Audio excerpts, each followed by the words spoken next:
मुल्तान के शहरी ने मुहर्रम के मौके पर लंगर हुसैनी तकसीम करने के लिए मुख्तलिफ डिशों की 100 देगें तैयार करवा ली। एक या दो देगों से स्टार्ट किया था, बढ़ते बढ़ते अल्हम्दुलिल्लाह अब 100 को क्रॉस कर गया। ये बीफ हलीम, बीफ पुलाव और गुड़ वाले चावल, इस तरह की चीजें फिर वो चेंज करते रहते हैं हम।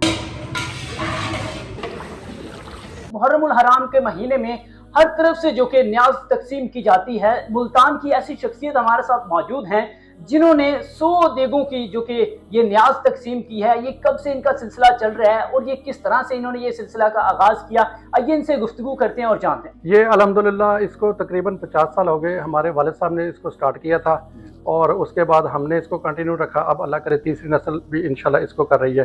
तो ये पहली मुहर्रम से शुरू हो जाता है और 10वीं मुहर्रम तक अल्हम्दुलिल्लाह ये 100 से भी ऊपर देगे होती हैं, जिसमें बीफ हलीम, बीफ बिरयानी और गुड़ वाले चावल बहुत ज़्यादा पसंद जो लोग करते हैं। वो देसी घी वाले चावल होते हैं तो अल्हम्दुलिल्लाह उनको बहुत ज़्यादा लोग पसंद भी करते हैं। अच्छा सर, इस सिलसिले का जब आगाज़ किया गया था तो ये कितनी मिकदार में शुरू किया गया? ये बिल्कुल छोटे पैमाने पे, मेरा ख्याल है कि शायद जो वालदा बताती हैं कि वो 1 या 2 देगों से स्टार्ट किया था। फिर ये ऐसा ऐसा स्टेप वाइज बढ़ते बढ़ते बढ़ते बढ़ते अल्हम्दुलिल्लाह अब 100 को क्रॉस कर गया। ये जो 100 देगें पहुंची हैं, मुझे बताएं कि इसमें कौन कौन सी डिशेज जो कि इस्तेमाल की जाती हैं, पकाई जाती हैं और लोगों में तकसीम की जाती हैं? इसमें डेली अल्हम्दुलिल्लाह मेन्यू चेंज होता रहता है। उसमें स्पेशल जो हमारा वो तकरीबन जिसको हम कंटिन्यू करते हैं उसमें बीफ हलीम और बीफ पुलाव और गुड़ वाले चावल, उसके अलावा खीर, पालक गोश्त, उसमें नमकीन रोश, इस तरह की चीज़ें फिर वो चेंज करते रहते हैं हम।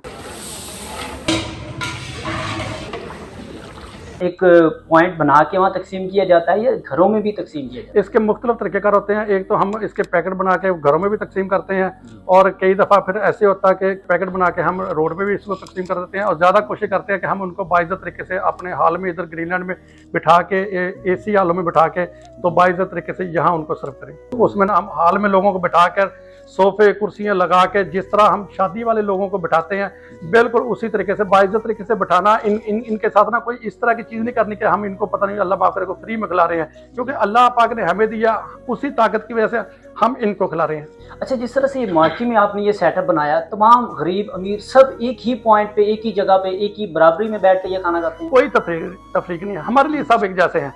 ये मौला हुसैन पाक के मेहमान हैं, हमारे लिए सब एक जैसे हैं। छोटा आ गया, बड़ा आ गया, अमीर आ गया, गरीब आ गया, कोई प्राडो लैंड क्रूजर में आ गया या साइकिल पे आया, हमारे लिए सब एक जैसे ही हैं। ये जो 10 दिन मुहर्रमुल हराम के आपके रूटीन के साथ किस तरह से गुजरते हैं, मसरूफियत कितनी होती है? इसमें सारा कोशिश करते हैं कि हमारी जो अदर एक्टिविटी है ना उसको हम क्लोज कर देते हैं। उसमें शादी के फंक्शन है, कोई आ भी जाए तो हम कोशिश करते हैं कि उसको ना करें। अच्छा, इसके अलावा कोई नई परचेजिंग करनी है उससे भी अवॉइड करते हैं। 100 के दिन है, एहतराम के दिन है, तो इनको हम 100 के साथ ही गुजारते हैं। क्या मैसेज देना चाहेंगे सर? मेरा तो यही मैसेज है कि देखे वाक़या करबला से जो हमें सबक मिलता ना, हम अपने यानी मज़हब के मुताबिक सही चले, इस्लाम पे सही चले और अल्हम्दुलिल्लाह उससे दिल मुतमिन भी हो जाता है।